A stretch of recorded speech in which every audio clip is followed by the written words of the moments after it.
balik lagi bersama aku, Sarah Rizka Rahmawati, di podcast Tren BBM Bincang Bareng Mahasiswa Sekolah Tinggi Farmasi Indonesia bersama Signa. Nah, kali ini kita kedatangan bintang tamu yang bernama Tasya Fairul. Halo Tasya. Halo Sarah. Halo. Nah, Tasya ini teman-teman memegang tertinggi IPK se-STFI angkatan 2018. Betul ya Tasya ya? Alhamdulillah, betul-betul. Keren banget emang.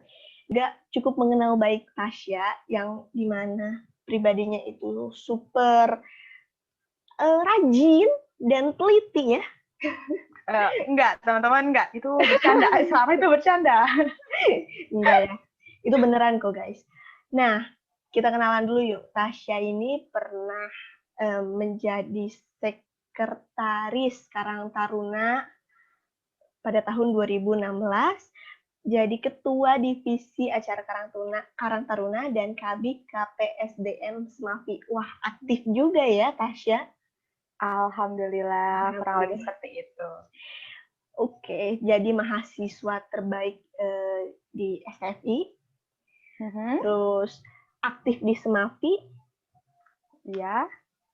Aduh, kayaknya kalau dipikir-pikir tuh kok bisa gitu. Pertanyaannya tuh muncul, kok bisa sih? Gimana caranya? Nah, teman-teman ini pasti pada kepo ya.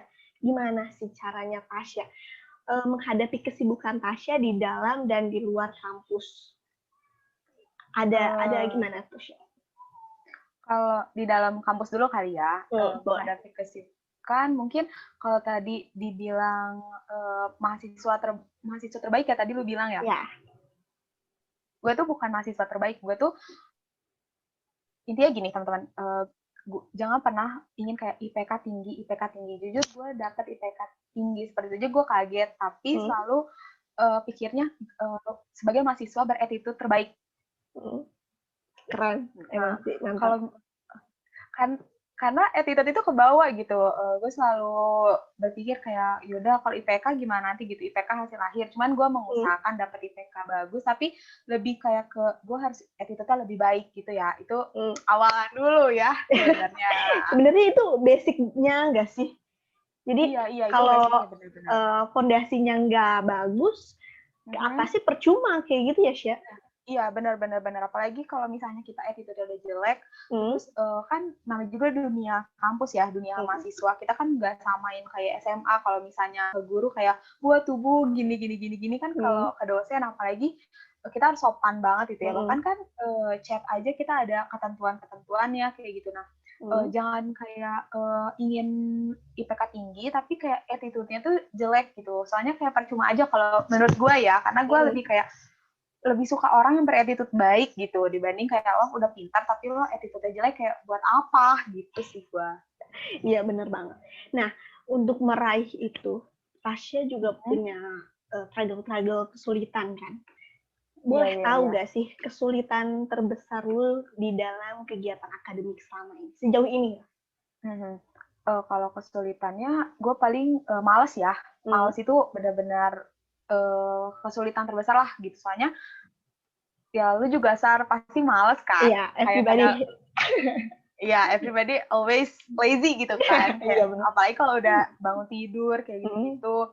Itu sih struggle pertama tuh kayak males, mau itu males belajar, mau itu males, pokoknya males aja gitu sih. Kalau tapi terus ada lagi juga sih struggle-nya kayak lebih ke aduh, kalau tugas kelompok apalagi dalam pandemi gini kan orang-orang tuh ada yang jauh di mana gitu kan, kadang terkendala sinyal, kadang jamnya kan ada yang WITA, terus WIT juga kan kadang kita masih jam 8 malam, tapi kan di mereka udah jam 11 malam, jam 10 malam gitu.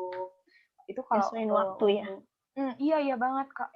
Kalau misalnya gue dapat teman sekelompoknya kayak cuma di sekitaran yang WIB kan masih kayak gue masih bukan harus bisa sih, tapi kayak sama gitu jamnya, lo pasti jam 10 pun belum tidur gitu kan. Kalau sama orang yang gue di WITA gitu kan, itu kan beda lagi, gue yang harus menyesuaikan mereka gitu, bukan mereka yang menyesuaikan jamnya sama gue untuk tugas kelompok gitu sih. Nah ini dunia kuliah gitu ya, bukan lagi dunia SMA kayak les. Dunia SMA kan ada les, ada kayak gimana gitu kan. Kalau dunia kuliah kayak diskusi sama siapa lagi kalau selain sama cutting sama teman. Nah, terus di dunia kuliah ini kita materinya itu banyak banget kan yang baru, terus setiap naik tingkatnya pun walaupun itu berkesinambungan, tapi kayak kita tuh nemu hal aja yang baru gitu, kayak gue tuh sebenarnya bisa, tapi ini tuh udah pernah ketemu tapi kok baru gitu. Nah itu sih lebih iya kayak betul, bener banget. Materinya tuh kan susah banget ya, kayak gitu sih ceritanya. Kayak agak-agak lupa-lupa tapi sebenarnya tuh udah pernah gitu ya. Iya banget ya. Tapi kalau misalnya kayak udah sesuatu kayak ini tuh jawabannya ada, ini tuh ada, tapi gue nggak tahu nyatet di mana. Gue nggak tahu iya bener. materi yang mana gitu kan, kayak gitu sih. Iya sih bener. Oke. Kayak gitu sih. Untuk mendapatkan IPK tertinggi seangkatan, motivasi terbesar Tasya itu apa? Secara pribadi ya, gue juga pengen tahu gitu. Motivasi lu tuh apa sih? Kok bisa kayak gitu? Motivasi gue untuk dapat IPK tertinggi bukan untuk dapat IPK tertinggi ya, motivasi gue lebih kayak motivasi gue untuk mendapat IPK tinggi, entah itu tertinggi, entah itu tinggi yang menurut versi gue gitu kan, tapi alhamdulillah dapatnya yang tertinggi gitu. Motivasi gue ingin banggain orang tua gue sih. Nah iya benar. Pertama, siapa sih yang nggak mau banggain? Bangga banget sih, iya betul. Iya itu motivasi pertama gue. Terus yang kedua tuh motivasinya apa ya? Paling gue sih lebih kayak cuman lebih kayak gue harus banggain orang tua gue gitu, dengan IPK segitu orang tua gue bisa aja bangga. Kayak ngebalasnya, sedikit ngebalas. Iya, benar. Masuknya kan masuk kuliah kan nggak murah gitu kan? Iya betul banget. Betul. Iya masa udah ini gue terus menyia-nyiakan kuliah yang harusnya gue tempuh. Nah iya benar. Emang sih ya untuk IPK tinggi itu standar orang beda-beda. Mungkin ada yang 3,5 dia bangga, dengan 3,2 dia bangga. Jadi ya lu juga mungkin nggak nyangka bakalan dapet itu ya nggak sih? Iya benar banget. Pokoknya jangan selalu berpatok kayak ini gue dapet IPK A, lo harus mau IPK segitu juga. Enggak, karena IPK tertingginya bukan, maksudnya kepuasan seseorang untuk dapat IPK tertinggi itu beda-beda. Gitu. Cara bahagianya pun beda-beda ya. Iya benar banget. Lu galau ya makanya ngomong gitu ya.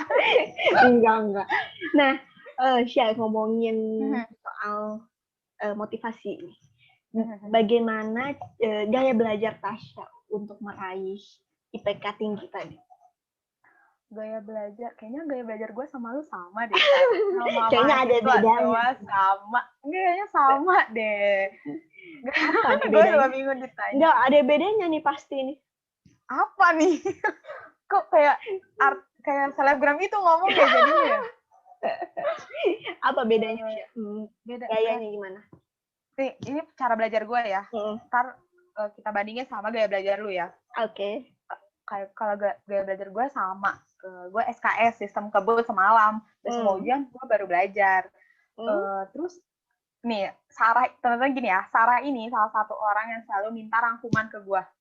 Rangkuman, apapun itu rangkuman. Iya, benar. Bukannya gue nggak mau ngasih, gue selalu bilang, gue nggak bisa ngerangkum orangnya. Gue nggak pernah ngerangkum materi. Jadi, bener-bener SKS, sistem kebut semalam, apa yang gue tuh baca, gue tuh tipe orang yang kalau belajar itu gue baca terus gue ucapin pakai omongan gue sendiri. Itu lebih jadi inget ya. Iya lebih. Nah cara gue belajar tuh itu. Iya cara belajar gue tuh itu. Terus mungkin sama kayak misalnya nih kuis ini kan sama orang kuis tuh dibaca lagi. Terus apalagi ya paling di review lah ya. Iya di review, tapi gue nggak ngerangkum. Kalau Sarah ini orangnya tipe ngerangkum. Nah iya benar. Bisa rangkuman ke dia, tapi gue nggak bisa ngerangkum.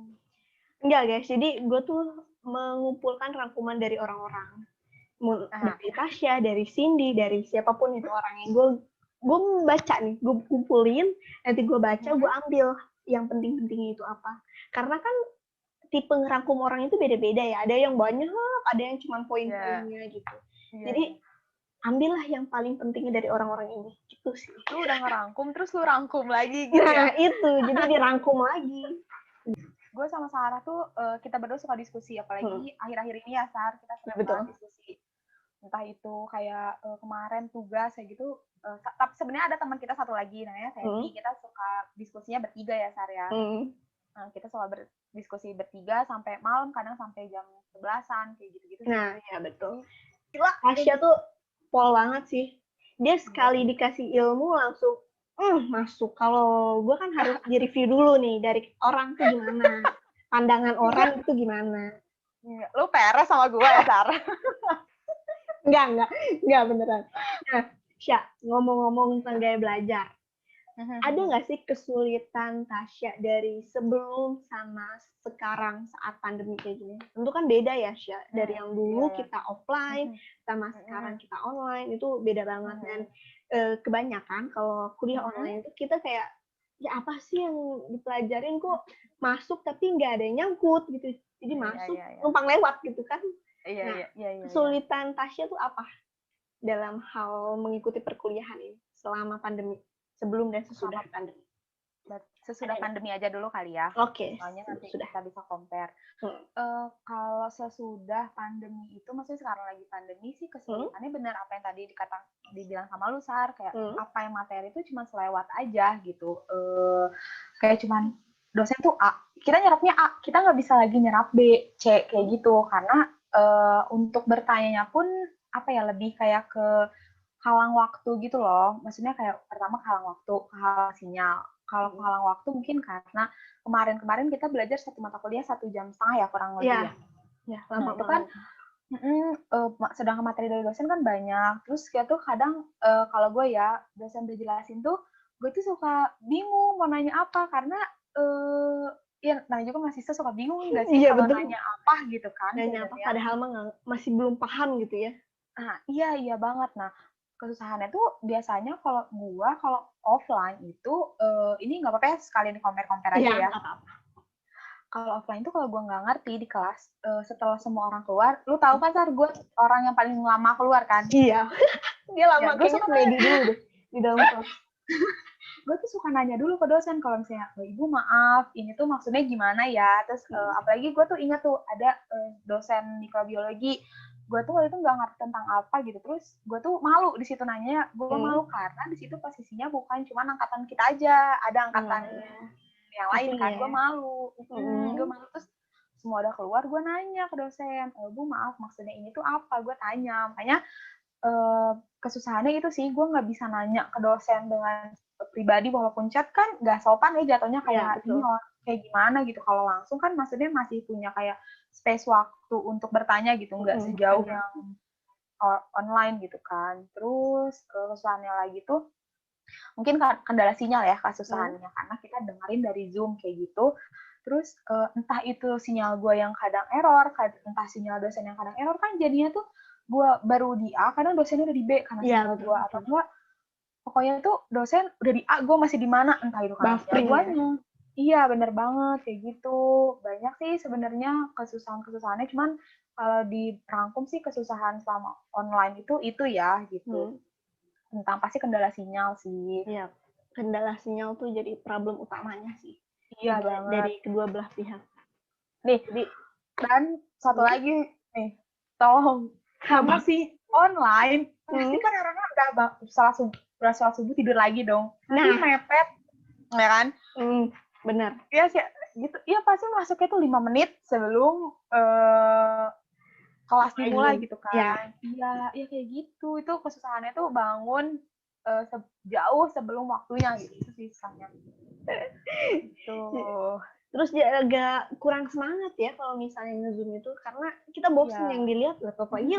Walaupun kita ngelihat teman-teman kita, cuman kayak ya ampun bosen, ngobrol nggak ada kanan kiri, nggak ada orang, nggak bisa nanya langsung ke temen kan. Kalau offline tuh kita kalau nggak ngerti, misalnya dosen ngejelasin, ini maksudnya apa sih? Bisa nanya langsung nggak sih? Jadi kita nggak keburu lupa apa yang kita tanyain itu. Iya benar. Kesulitannya itu sih kalau gue pribadi. Tasya, pasti lu punya tips sama trik untuk meraih IPK tinggi. Secara IPK lu 4 dong. Wah, gila. Itu dulu teman-teman. Itu pencapaian seseorang ya, beda-beda. Ya, betul. Tips and trick. Cuman gue tuh mikirnya gini, kalau bisa gini, di STF itu kan nggak ada A+, nggak ada A-, kayak gitu-gitu kan. Kita cuma A, B, C, D, dan itu udah ada rentang nilainya kan. Ya, Kalau betul. A di atas 80, entah itu 80,1 pun itu udah A gitu. Udah A. Gue tuh pernah bilang ini waktu rotasium gitu ya, gue lupa pokoknya tuh gini, di portal lo pikirnya lo bisa dapat 80, entah itu 80,1, entah itu 80,09, yang penting entah itu 80. Gue tuh selalu mikir kayak gitu, kayak gue bisa nih 80, padahal 80 itu susah banget. Susah banget, cuman gue tuh upayain dulu deh 80, entah itu 80, berapapun, pokoknya upayain dulu. Yang penting kalau misalnya memang hasilnya nggak memuaskan, ya jangan kecewa gitu. Ya sebenarnya kecewa pasti ya, cuman kayak ya udah ya memang itu usaha lu nggak sih? Iya, usaha gue berarti kurang, ataupun ya memang balik lagi daya serap dan daya pikir gue nggak bisa di mata kuliah itu gitu. Kayak kayak gini ya, kayak gue misalnya nggak bisa mata kuliah A, tapi gue bisa di mata kuliah B. Oh ini, berarti ini tips and trick ya, Sar? Iya, itu. Kalau lu nggak bisa di mata kuliah A, tapi lu bisa banget di mata kuliah B, lu kejar mata kuliah B untuk dapat nilai A. Oh, iya. Karena mata kuliah B pada saat ujian pun kita nggak, kan pada saat ujian kita nggak tahu ya soal kayak gimana kayak gitu kan. Pokoknya kalau mata kuliah A yang lo sukain, berarti lo pasti bisa menguasai itu dong, entah itu materinya apapun, tapi lo seenggaknya adalah garis besar yang bakal lo kuasain dan lo bisa kembangin gitu kan. Dan gitu. Nah, kalau mata kuliah B yang lu nggak kuasain, atau lu nggak suka, ataupun lu nggak bisa deh gitu, lu kayak bukan secara garis besar ya, apa ya, kayak yang mudah-mudahan, iya dasar-dasarnya aja yang lu pelajarin, karena itu pasti keluar dong, entah di UTS, entah di UAS, karena terus maksimalin lah di UTS sama di UAS gitu, karena itu kan nilai terbesar ya, presentasi terbesar lah, itu antara biasanya 30-35 nih di kampus ya. Ya segitu lu maksimalin gitu UTS UAS, walaupun lu hasilnya gimana ya, intinya tuh walaupun hasilnya jelek tapi lu harus usahain maksimalin deh di UTS UAS gitu. Kalau tugas kehadiran itu kan membantu menopang nilai lu, tapi kan yang paling utamanya di UTS di UAS, jadi lu maksimalin di UTS di UAS gitu. Diskusi sama temen yang lebih pinter di mata kuliah A dan mata kuliah B gitu. Gini, kalau kamu di dunia kuliah itu, kalau menurut gue ya, ini pandangan tiap orang beda. Iya, beda. Kalau menurut gue, di dunia kuliah itu jangan lo sendirian yang bener-bener kayak lo nggak punya teman, jangan deh, karena lo nanti nggak punya teman curhat, teman diskusi, teman apapun itu lo nggak akan punya. Sedangkan lo pasti butuh itu, entah lo itu buat diskusi, entah itu lo buat curhat kayak gitu pasti lo harus punya gitu. Nah, kadang gue ya, Sarah pasti tahu nih, gue tuh kalau misalnya kerja kelompok, gue nggak mendang itu teman dekat atau bukan. Iya gak, Sar? Iya benar banget. Gue nggak pernah mandang itu teman dekat atau teman apapun, gue nggak pernah. Pokoknya kalau kerja kelompok, lo ya teman kelompok gue, bukan teman dekat. Lo kalau beda ya? Iya. Itu harus dibedain ya. Itu nggak boleh kayak kita samain. Biar teman-teman gak stres, jadi banyakin nonton film. Mungkin bisa sharing film bagus, drama bagus, tapi jangan lalai sama tugas ya. Iya, gue sama Sarah, sama teman kita satu lagi Sandy suka nonton bareng. Nah, aja teman. Iya benar, kita suka nonton bareng, nobar bareng guys. Apapun itu lakuin deh yang bikin lo nggak stres. Gitu. Betul. Lakuin, mau hangout, mau nonton, apapun deh. Dengan kita sharing nih tentang kesulitan Tasya, kesibukan, motivasi, gaya belajarnya, tips and trick, sama tadi ada sedikit motivasi yang mungkin teman-teman bisa lakuin di perkuliahan untuk meraih IPK 4. Nah, semoga semuanya itu bermanfaat buat teman-teman dan bermanfaat juga buat kita, dan kita juga dimudahkan untuk TA-nya nanti ya, Syah. Amin. Ya. Amin. Minta doanya aja ya buat teman-teman. Iya, pasti teman-teman. Minta doanya untuk kemudahan kita bersama. Iya. Tasya, terima kasih banyak ya udah mau join di podcast BBM Signa. Terima kasih juga udah ngundang gue di podcast BBM Signa. Makasih banget. Iya, semoga lu sukses selalu, tetap jadi orang yang humble, tetap mendapatkan IPK terbaik menurut lu, dan juga tetap bisa banggain keluarga dengan cara apapun. Amin, Thank you amin. banget. Semoga doanya berbalik kepada lu juga ya, San. Iya, amin. Semoga teman-teman yang nonton juga seperti itu. Terima kasih untuk waktunya. See you, bye-bye. Terima kasih. See you, dadah.